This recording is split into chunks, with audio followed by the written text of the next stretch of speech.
September 15th, 1987. Margaret Thompson is cleaning out her late husband's electronics workshop in Palo Alto, California. Harold Thompson had been an engineer at a small semiconductor company that went bankrupt 2 years earlier.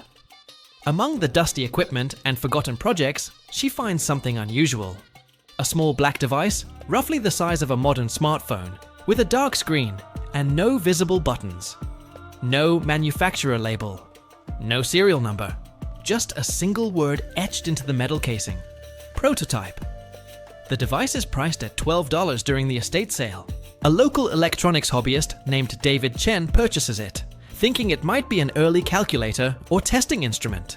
He takes it home, plugs it into a power adapter, and waits. Nothing happens for several minutes. Then the screen flickers to life. What appears next defies explanation. The device displays what we now recognize as a smartphone interface. Icons for messaging, camera functions, weather updates, and something called a global network connection.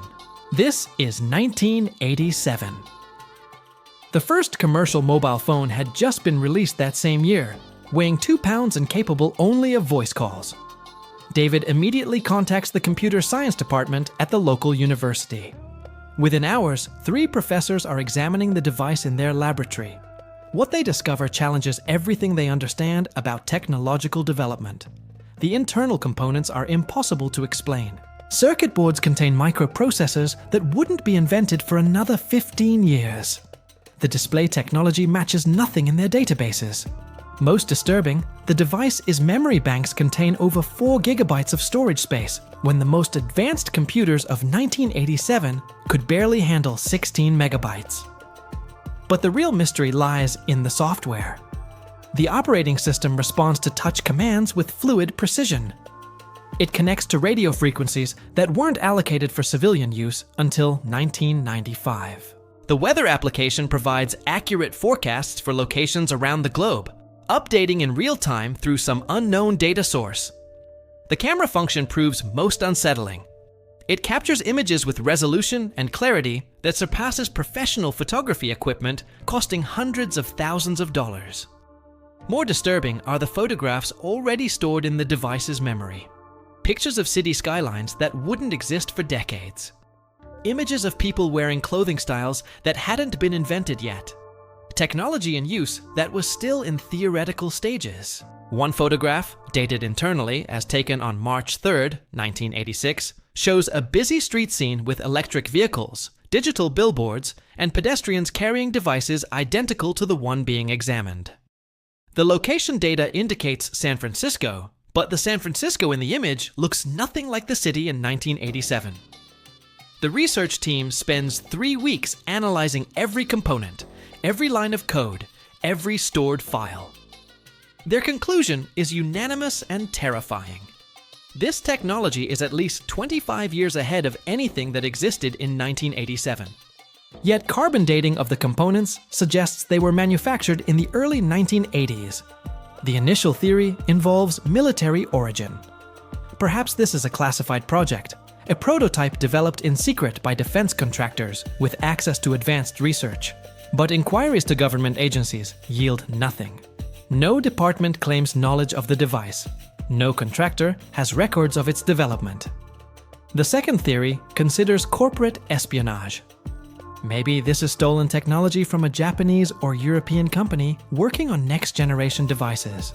But investigations reveal that even the most advanced research laboratories in Tokyo, Berlin, and London are decades behind what this device contains.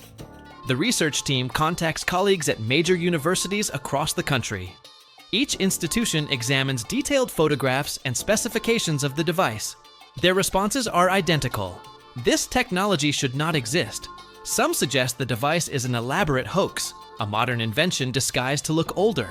But radiocarbon dating of the materials, analysis of manufacturing techniques, and examination of component degradation patterns all confirm the device's 1980s origin. Others propose theoretical explanations. Reverse-engineered technology from unknown sources. Time displacement experiments gone wrong. Artifacts from parallel realities somehow crossing into our world. Each theory seems more impossible than the last. The most disturbing possibility comes from a theoretical physicist at a nearby university. He suggests that the device might be evidence of a suppressed technological revolution. Someone, somewhere, had developed advanced technology in the early 1980s and then vanished, leaving only this single prototype behind. In November 1987, 2 months after the initial discovery, David Chen receives a phone call. The voice is electronically distorted, impossible to identify. The caller offers to purchase the device for $50,000. No questions asked. When David refuses, strange things begin happening. His home is broken into, but nothing is stolen. His mail is tampered with. His phone calls are monitored. Black cars appear outside his house at all hours. David becomes convinced he is being watched, followed, investigated by unknown parties with unlimited resources. The research team faces similar pressure. Their laboratory is visited by men in suits claiming to represent various government agencies, but their credentials never check out. They demand access to all research data, all photographs, all documentation related to the device. When refused, university funding is suddenly threatened. The device itself begins malfunctioning. Its screen randomly displays warning messages. Security breach detected. Unauthorized access prevented. Return to authorized personnel immediately. The messages appear in languages that don't exist in any database. Most unsettling are the communication attempts. The device spontaneously activates its networking functions, sending signals into space, trying to connect to something or someone. Radio telescopes at nearby observatories detect these transmissions, powerful bursts of digital information broadcast toward coordinates in deep space. Then, on December 7th, 1987, exactly 3 months after David first activated the device, it shuts down permanently. No amount of power, no technical expertise can bring it back to life. Its screen remains black, its circuits cold, as if it received a remote termination command from unknown creators. David Chen moves to Oregon and never speaks publicly about the device again. When contacted by researchers years later, he claims to remember nothing about the entire incident. The lead researcher transfers to a small college in Vermont, abandoning her work with advanced electronics. The device disappears from the university laboratory in early 1988. Security cameras show no evidence of theft. It simply vanishes, as mysteriously as it appeared. But the story doesn't end there. Over the following decades, similar devices surface at estate sales, electronics recycling centers, and abandoned storage facilities across California. Each one contains the same impossible technology, the same advanced capabilities, the same mysterious origin. Each one eventually shuts down permanently after exactly 3 months of operation. The pattern is consistent and disturbing. Every device appears connected to some larger network, some coordinated system that monitors their usage and terminates their function when necessary. Someone or something is controlling these artifacts from a distance, ensuring their secrets remain protected. Investigators have documented 17 similar cases between 1987 and 2024. Each follows the same timeline: discovery, analysis, pressure from unknown sources, automatic shutdown, and disappearance. The devices always contain photographs of future technology, always display impossible capabilities, and always vanish before their secrets can be fully understood. The most recent case occurred just 6 months ago. A device was found in a storage unit in San Jose, identical to the original except for one disturbing detail. The photographs stored in its memory showed technology that doesn't exist yet, even today. Devices and interfaces that appear to be from 2040 or beyond.